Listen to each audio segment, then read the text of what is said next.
भारत में कई विचारशील लोगों ने वास्तविकता के महान प्रश्न पर गहराई से चिंतन किया है। उपनिषदों के प्राचीन ऋषियों से लेकर आधुनिक दार्शनिकों और आध्यात्मिक शिक्षकों तक एक प्रश्न हमेशा मानव चिंतन के केंद्र में रहा है। क्या ब्रह्मांड अंततः व्यक्तिगत है या अप्रत्यक्ष? जब हम अपने चारों ओर की दुनिया को देखते हैं तो हमें विशाल व्यवस्था, सुंदरता और बुद्धिमत्ता दिखाई देती है। तारों की गति, ऋतुओं की लय, जीवन का नाजुक संतुलन, सब कुछ बारीकी से बुना हुआ प्रतीत होता है। लेकिन इस अस्तित्व की महान गाथा के पीछे एक गहरा प्रश्न छिपा है। क्या ब्रह्मांड के पीछे कोई हृदय है?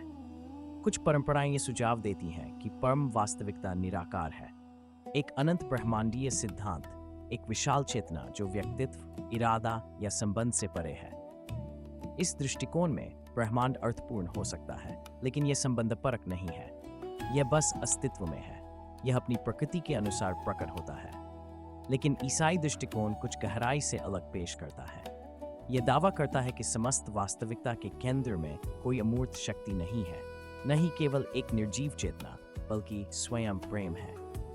प्रेरित यूहन्ना इस विचार को एक आश्चर्यजनक रूप से सरल वाक्य में व्यक्त करते हैं: परमेश्वर प्रेम है। इसका अर्थ यह नहीं है कि परमेश्वर केवल प्रेम दिखाते हैं। इसका अर्थ यह नहीं है कि परमेश्वर कभी कभी प्रेमपूर्ण कार्य करते हैं, बल्कि यह कि परमेश्वर अपने अस्तित्व में प्रेम है। यह एक दिलचस्प दार्शनिक दृष्टिकोण प्रस्तुत करता है। प्रेम अपनी प्रकृति से संबंध की आवश्यकता रखता है। प्रेम अकेले में अस्तित्व में नहीं रह सकता। प्रेम को वास्तविक होने के लिए किसी को प्रेम करने वाला और किसी को प्रेम पाने वाला होना चाहिए। यही कारण है कि ईसाई परमेश्वर को त्रित्व, पिता, पुत्र और पवित्र आत्मा के रूप में वर्णित करते हैं। इस विचार को अक्सर गलत समझा जाता है। त्रित्व तीन देवताओं का समूह नहीं है, न ही ये कोई गणितीय पहेली है, बल्कि ये दावा है कि परमेश्वर के अस्तित्व भीतर एक शाश्वत प्रेम का संबंध है। ब्रह्मांड के अस्तित्व में आने से पहले तारे के जलने से पहले परमाणु के बनने से पहले, प्रेम पिता पुत्र से प्रेम करते थे।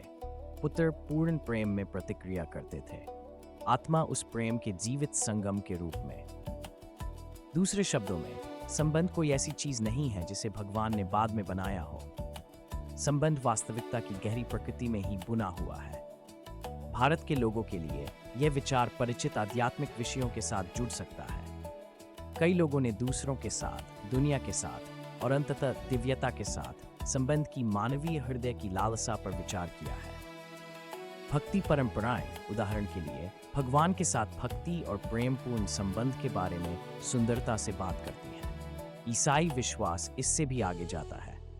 यह कहता है कि मानव हृदय में प्रेम का अस्तित्व इसलिए है क्योंकि स्वयं ब्रह्मांड प्रेम में निहित है। प्रेम कोई भ्रम नहीं है। प्रेम मस्तिष्क में एक अस्थायी रासायनिक प्रतिक्रिया नहीं है। प्रेम वास्तविकता का सबसे गहरा सत्य है, और यह एक और गहन अंतर्दृष्टि की ओर ले जाता है।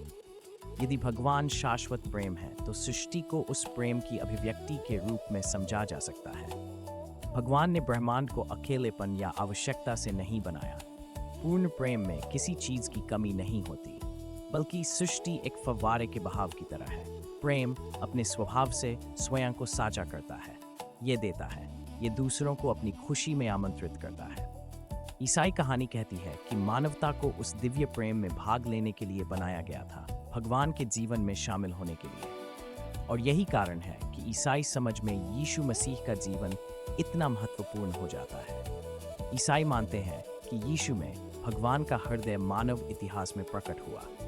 यीशु में हम गरीबों के प्रति करुणा, टूटे हुए लोगों के प्रति कोमलता और दुश्मनों के प्रति भी क्षमा देखते हैं। वह बीमारों को चंगा करते हैं, बाहरी लोगों का स्वागत करते हैं और ठुकराए गए लोगों को ऊपर उठाते हैं। अंततः वह प्रेम में अपना जीवन समर्पित कर देते हैं।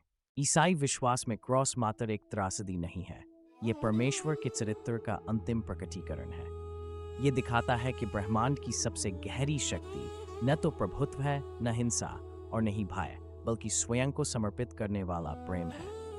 और पुनरुत्थान ये घोषणा है कि इस प्रेम को पराजित नहीं किया जा सकता। जीवन मृत्यु पर विजय प्राप्त करता है, प्रकाश अंधकार पर विजय प्राप्त करता है। प्रेम सब कुछ विजय प्राप्त करता है। तो हमारे लिए सबसे बड़ा सवाल यह है, क्या ब्रह्मांड अंततः निर्जीव है या जीवंत? अगर ये निर्जीव है तो प्रेम हमारे लिए महत्वपूर्ण हो सकता है, लेकिन यह वास्तविकता की संरचना में बुना हुआ नहीं है। लेकिन अगर ईसाई दृष्टिकोण सत्य है तो ब्रह्मांड हमारी कल्पना से कहीं अधिक सुंदर है। इसका मतलब है कि सितारों के पीछे, प्रकृति के नियमों के पीछे, इतिहास के विकास के पीछे एक दिल है, एक दिल जो प्रेम करता है, और वही प्रेम हर चीज के अस्तित्व की बुनियाद है।